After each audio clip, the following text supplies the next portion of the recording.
levanta-te e come, porque muito comprido te será o caminho. Levantou-se, pois, e comeu e bebeu, e com a força daquela comida caminhou 40 dias e 40 noites até Horebe, o monte de Deus. Amém? Graças a Deus. As crianças, tem crianças aqui hoje, as professoras estão lá, né? Então, as crianças podem ir para uma salinha, né, à parte, prosseguir o culto, né?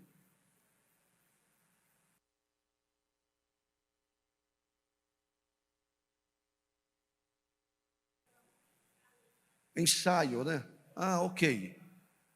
Vá lá, vocês sabem o que é lá, vá lá. Tá bom. Graças a Deus. Meus irmãos, eu sei que vocês, como eu, conhecemos bem esse texto, essa passagem, e a gente espera extrair daqui algo que nos edifique, né? Lições que possam serem preciosas para a nossa prática cristã, para a nossa vida, no dia a dia, na nossa caminhada. O profeta Elias, ele tinha um espírito, né? Uma atitude, uma posição, um jeito de ser, que tornou-se um referencial, né, para a vinda de João Batista precedendo Jesus. Este é o Elias que havia de vir. João Batista veio no espírito de Elias, não que reencarnou, que não tem isso na Bíblia, né? Não tem isso na história, não tem isso com Deus, mas ele veio com aquela mesma atitude, a mesma coragem, com aquela mesma mensagem, né? Com aquele perfil de um profeta semelhante a Elias. Elias viveu um tempo difícil, né? Deus levantou ele para ser um profeta num reino muito corrupto, idólatra, perseguidor. Elias chegou a falar com Deus: olha, o quadro que eu vivo é o seguinte: o povo abandonou a aliança com o Senhor, mataram os teus profetas, distanciaram de Deus, abraçaram a idolatria, e é nesse ambiente que Deus levanta ele para ser profeta. E ele desde o início mostrou que ele não era um homem destemido, né? Como dizia um político mineiro aí: Deus me poupou do sentimento de medo. E para ser profeta naquele contexto, não podia ter medo mesmo, não é? Aliás, tinha que se mostrar muito corajoso, muito destemido para enfrentar, não um segmento qualquer da sociedade, mas enfrentar o governo, o reino, que havia distanciado, e Deus cobrou daquele homem para ser uma voz profética, denunciando o pecado da nação, o pecado do rei, o pecado da rainha. E assim ele se levantou, né? Então Elias teve muitas experiências e grandes realizações.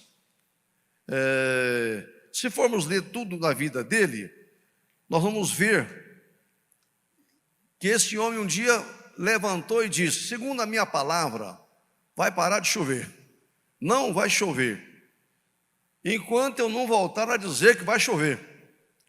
Ele orou pedindo para não chover, porque uma forma de Deus punir as pessoas é exatamente com a sequidão, né? Com a seca. Se Deus deixar de mandar chuva 2 anos, muita gente morre de fome, porque não haverá víveres suficientes, alimentos, e o que existir será muito caro, não é? Uma carestia enorme. Eu estou vendo agora, a chuva retardou muito, e os agricultores estão aí apreensivos. Quem se apressou em plantar o milho, a soja e qualquer outro produto, perdeu a sua planta.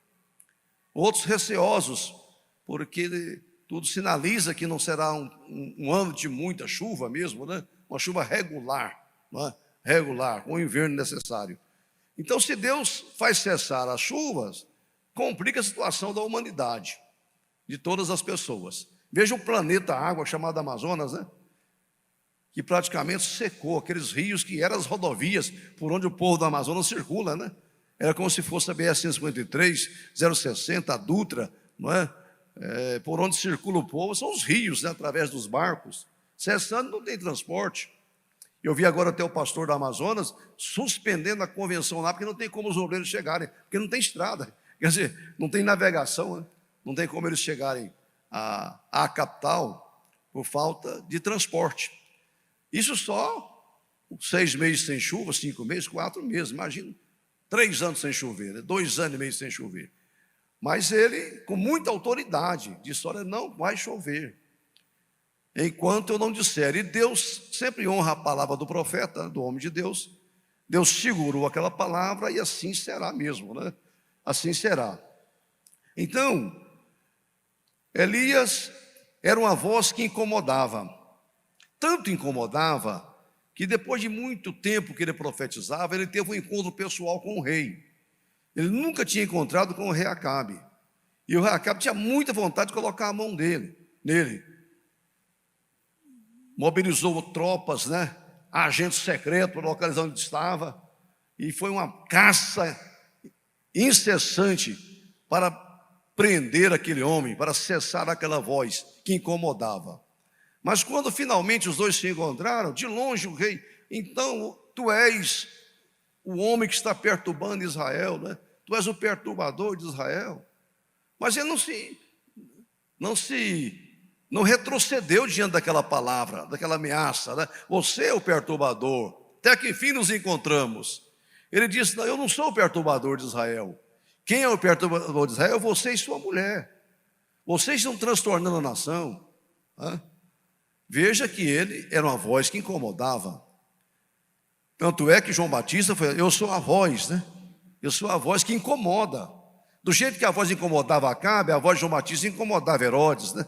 Que denunciava o pecado dele, como Elias denunciava o pecado do rei da época. Então veja que era o mesmo, mais parecido, né? Ele teve uma grande experiência de ser sustentado pelo Senhor diversas vezes. Porque se não tem chuva, não tem produção, a fome vem, e vem para todos, inclusive para o profeta. Só que em meio à crise, há um diferencial do homem que teme a Deus, da mulher que serve ao Senhor. Deus tem compromisso com o seu povo. Deus tem compromisso com os seus filhos.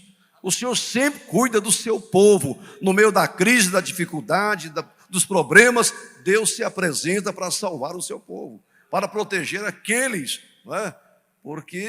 Que são filhos. Então, todo mundo padecendo, sofrendo, mas ele teve uma experiência de ser cuidado pessoalmente por Deus. Olha, irmãos, quem cuidou de Elias no tempo da fome, da sequidão, não foram os corvos, né? Que levou o pão e carne para ele, naquele período que ele ficou morando na beira do ribeiro de Querite. Não foi aquela viúva que alimentou ele. Não foi esse anjo que trouxe comida para ele. Quem alimentou foi Deus, né? Foi Deus. Deus só usou a viúva, só usou os corvos, só usou o anjo, mas sempre é Deus que cuida de nós. Então, quem dá alimento para nós não é o governo, não era o Bolsonaro, não é Lula, nada disso, não. É Deus que dá. É o Senhor que supre as nossas necessidades em tempos bons e ruins, né?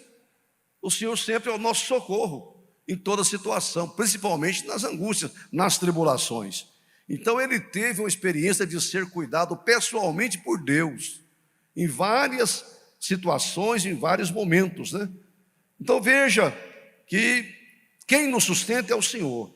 Por isso a gente ora no Pai Nosso: Pai nosso que estás nos céus, nos dê o pão nosso de cada dia, né? A gente tem que ser muito grato a Deus, né? Sempre que tem um alimento diante de nós, aquele pão nosso de cada dia, é Deus que nos está dando. Porque pede a Pai nosso, né? Nos dê o pão, né? Ele não pede para ninguém, pede para o Pai nosso, que está no céu, para nos dar o alimento. E ele teve essa experiência com Deus. Veja, irmãos, que ele era um combatente ardoroso contra a idolatria. O enfrentamento, ele nunca se acovardou sentiu ameaçado diante de todas aquelas perseguições que ele sofreu pela natureza do seu cargo, né? Daquilo que ele exercia. Era zeloso pelo Senhor. Lá na frente ele fala: Senhor, tu sabe o quanto tem sido zeloso, né? Ele só errou num cálculo, né? Quando ele falou: matar os teus profetas, só eu fiquei. O Senhor sabe o meu zelo que eu tenho pelo Senhor. Eu estou sozinho nessa luta, nessa batalha. Deus não falou nada na hora. Mas passou um tempo, já no Horebe, né? Deus falou para ele: olha, fique sabendo, Elias, que você é zeloso mesmo. Um bom crente, um profeta valente, um homem de Deus. Mas eu reservei mais 7.000 que não dobraram o joelho diante de Baal, que não entraram pelo caminho da idolatria, não me abandonaram, não romperam aliança comigo. Mas 7.000, Deus sempre tem um povo na terra, irmão. Não vai pensando que é só você, só eu que sou, não é? Ou só eu fiquei, né? Todo mundo, não é todo mundo. Deus sempre tem um número bom de pessoas que servem Ele, não é? Que agrada a Ele. Naquele caso ali, Deus tinha contado exatamente mais 7.000, né? Além do profeta, que não se curvavam diante de Baal. Mas ele, de fato, era um homem zeloso e tem sido zeloso pelo Senhor. Agora, ele passou por uma situação que ele desafiou os profetas, né? Mandou o rei reunir todos os profetas de Baal e de Azera para poder, vamos deixar de cochear entre os pensamentos? Irmão, isso é uma lição para nós. Nós temos que ter lado, não é? E o nosso lado nós já escolhemos. Eu prefiro ficar com Jesus. Quando o povo entrou em Canaã e começou a titubear, ir para lá e para cá, Josué reuniu o povo: vamos colocar ordem na casa. Escolhei hoje a quem sirvais, se aos deuses aos quais serviram vossos pais no Egito, ou se o Deus que nos tirou do Egito.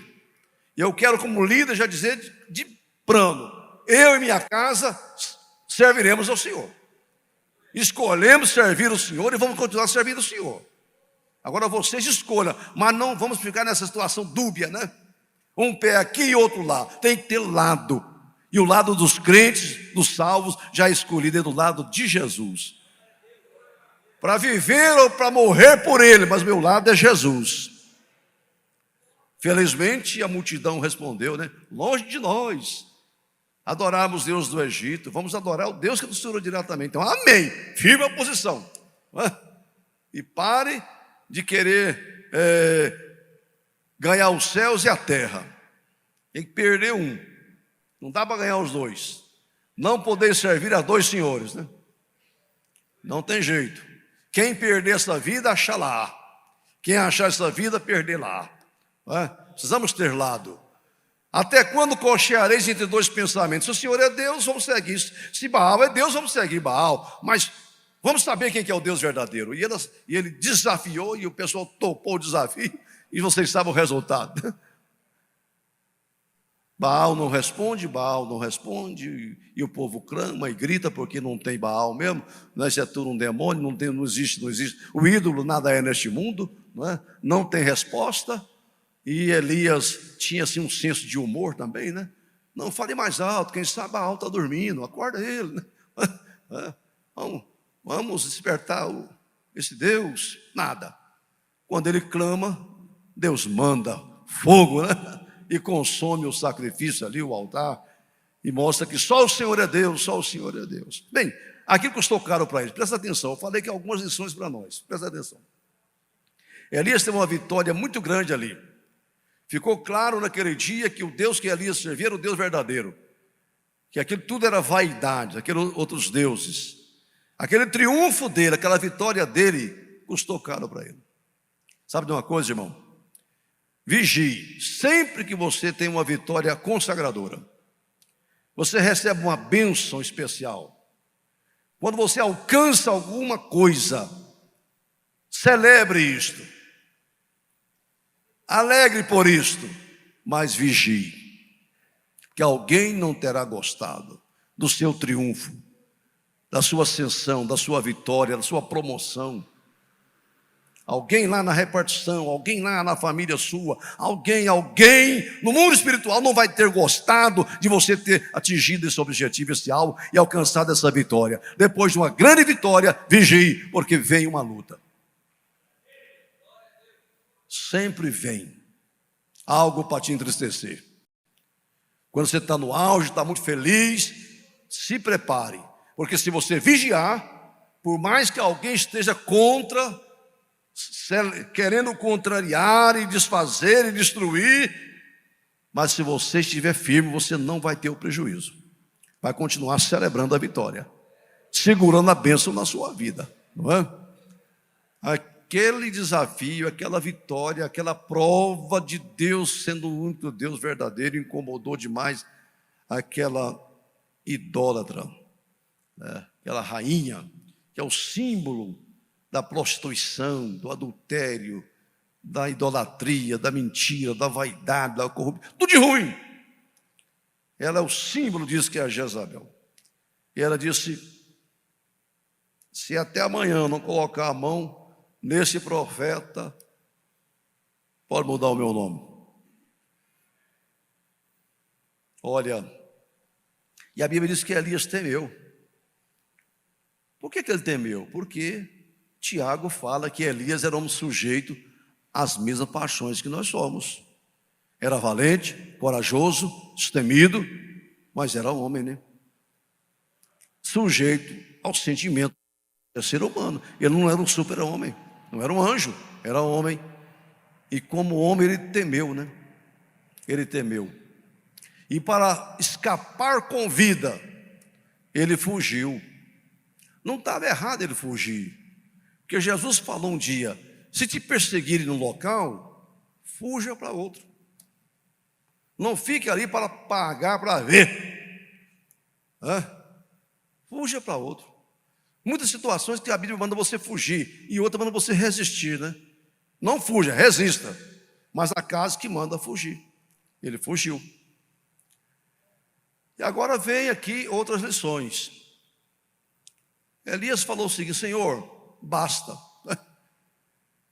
Quem sabe algum irmão, algum obreiro, alguma serva de Deus, depois de tanto caminhar na vida cristã, vida familiar, vida material, vida financeira, na caminhada da vida, chega um momento que você está tão atacado por problemas e lutas da vida, que você fala: basta. Isso é você que fala: Senhor, basta. Acho que Deus falou assim: basta. Você está desanimando, quer retroceder, quer abandonar, não quer lutar mais pelo seu casamento, não quer lutar mais por sua vida espiritual, não quer lutar mais pelo Evangelho, não quer lutar mais por essa causa. Você está dizendo basta. Elias nunca, irmão, nunca passou pela cabeça dele o suicídio. Não, mas ele pediu a morte, né? Que o Senhor me mate, né? Chega. Às vezes você está dizendo basta, quando Deus está dizendo não. Você não está nem na metade da estrada. Eu tenho muito mais para te dar e fazer através de você.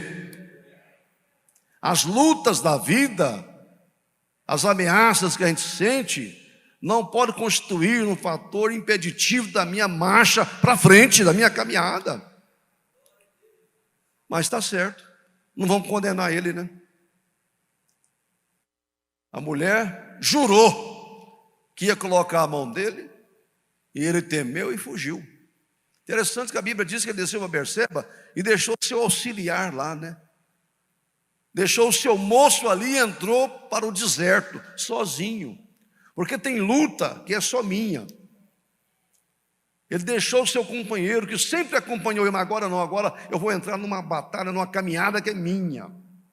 Eu vou entrar numa luta com Deus. Eu vou pedir para ele uma coisa para terminar a minha vida aqui, já basta. Eu não sou melhor que meus pais que morreram. É tempo também de cessar minha vida aqui. Fica aqui. Irmão, tem hora que não adianta, né? Nem o seu companheiro pode te ajudar. Deixou o seu moço ali. Essa guerra é minha, essa luta é minha. Por isso que a Bíblia fala lá: levai as cargas uns dos outros, né?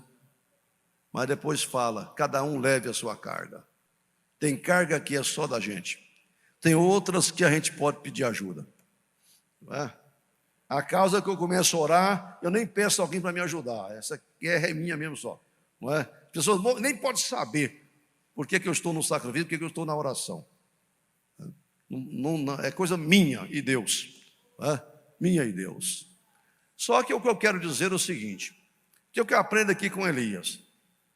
Nesse processo de abatimento, nesse processo de fuga, nesse momento em que ele achou que já tinha dado a contribuição dele, não valia mais a pena continuar, não é? Deus tinha para ele um renovo, né? Sempre há a possibilidade de um novo recomeço, sempre há a possibilidade de você ter uma graça que vem sobre sua vida de forma especial, porque Deus dá a graça de acordo com a necessidade nossa. Tem um tipo de graça que você tem e que Deus não me dá, porque só você está precisando dela agora. Mas amanhã eu vou precisar também, Deus vai me dar. No dia a dia, Deus sabe a medida da força que eu preciso, da graça que Ele tem que liberar sobre mim, da unção, do poder que Ele vem sobre a minha vida. Sansão era um exemplo, né? Ele não vivia o tempo todo cheio do Espírito, com aquela força toda, mas todas as vezes que havia uma demanda, que vinha homens contra ele, leões contra ele, situações em que o Espírito de Deus apoderava dele, quer dizer, Deus dava uma força para ele vencer aquela luta. Hoje é a mesma coisa, irmão. Deus está vendo a luta chegando para você, não tenha medo, porque virá uma graça que você não tem, mas na hora você vai dizer, eu não sei de onde vem tanta força para mim, que eu venci essa luta, esta prova, passei por esse momento, eu olho para trás, de onde eu tirei tanta força? Não tirou, foi Deus que deu, uma graça especial, muito grande. O que você fez talvez seja metade do que você ainda tem que fazer, até que eu vou cumprir o seu desejo, né? Me leva, né? Me arrebata, porque ele foi arrebatado mesmo, né? Ele queria morrer, e Deus, você não vai morrer. A gente pede uma coisa, Deus dá outra, né? Deus é que sabe da nossa vida, irmão, né? Aí tem gente que diz, eu não aguento mais esse mundo, me mata, me mata. Aí Deus, não, aguarda que o arrebatamento está chegando. Você é um dos tais que vai ser arrebatado, Elias, você não vai morrer, amém? Glória a Deus. Mas eu tenho uma comida para te dar, que vai restaurar a sua força, o seu ânimo, a sua visão, uma graça. E o anjo chega, insiste com ele, né? Come, bebe, comeu, bebeu, dormiu. O anjo não desiste da gente, irmão. Não, Deus não desiste da gente. Quando Deus tem um plano, não adianta ele fugir. Deus cerca ele. Deus cerca. Come de novo. Você comeu pouco, né? Às vezes tem gente que está fraca aí, porque está lendo pouco a Bíblia. Não está vindo nos cultos de terça-feira, não está vindo na escola dominical, não está estudando a palavra, está estudando mais pouco, né? Está dando só para o gasto. Não dá para criar uma gordurinha, não é? Uma reserva. O Senhor quer te dar uma comida mais, como diz o Eliseu, mais substanciosa, substancial. Aleluia. E ele comeu, bebeu e sentiu muito forte, muito renovado. Saltou de pé e falou, eu vou caminhar. E eu vou caminhar para onde? Na direção do monte de Deus. Irmão, é para lá que nós vamos. Caminhou até o Horebe, o monte de Deus. Aleluia. Não é para ficar no deserto, não, reclamando da vida, não. É para vir se alimentar, se encher de Deus, das coisas do Senhor, e continuar caminhando na direção do Horebe, o monte de Deus. Aleluia. Glória a Jesus. Você veio aqui hoje para Deus refazer, reconstituir, devolver uma graça que foi se esvaziando, uma energia que foi diminuindo, uma força que foi enfraquecendo, né? Aleluia. O anjo do Senhor traz uma comida hoje que fará você chegar ao monte de Deus. Glória a Deus. Você não está só. Você não está só. Tem mais 7.000. Tem muita gente nesta mesma luta, né? Glória a Deus. Ah, Senhor, mataram os teus profetas, romperam com a sua aliança, está caminhando para a idolatria, o materialismo, e nós estamos ficando só. Não estou só, Jesus está comigo. O Senhor está com o seu povo, irmão. Jesus falou: nunca te deixarei, nem te abandonarei. Assim, com confiança, ousemos dizer: o Senhor é o meu ajudador, e não temerei o que me possa fazer o homem, e nem a mulher, seja ela quem for, não é? Seja ela quem for. Eliseu falou: onde está o Deus de Elias? E aquele Deus manifestou, né? Glória a Deus. Nós podemos hoje perguntar: onde está o Deus de Elias? Ele vai se revelar para você e para mim, grandioso como Ele é, né? Grandioso como Ele é. E esta igreja há de continuar sendo a voz profética de Deus, corajosa, destemida, recebendo graça sobre graça, unção e mais unção na vida, para não parar no deserto. Não é que não aconteça. Paulo falou: quem que enfraqueça, que eu também não me enfraqueça, né? Quem que escandalize, que eu também uma hora não me escandalize. Quem é que tenha medo, que eu também não tenha um momento. Mas não serão esses sentimentos que vai encerrar a minha jornada, vai me impedir de continuar lutando pela minha família, pelos meus filhos, meus netos, minha esposa, meu casamento, lutando sempre. Não pare, vale a pena lutar. Não basta não. Quem vai dizer se basta é Deus. Quem vai dizer se chegou a hora é Deus, não é a gente não. Não é? Não é não. Muito comprido te será o caminho, a jornada, aleluia, a caminhada é longa ainda. E se é longa, nós temos que renovar sempre no Senhor. Porque aqueles que confiam no Senhor, eles voam, eles correm, eles andam e as suas forças são renovadas, diz o profeta Isaías, né? Glória a Deus.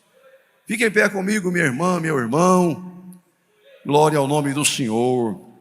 Aleluia. Graças a Deus. Deus ainda tem um plano na sua vida. Deus ainda tem um propósito com você, meu irmão, minha irmã. Aleluia. E Ele te trouxe aqui hoje. E aqui, como anjo de Deus, eu estou entregando essa palavra para que você alimente dela. Aleluia. Se alimente, coma e beba, e se fortaleça, e levante-se e caminhe.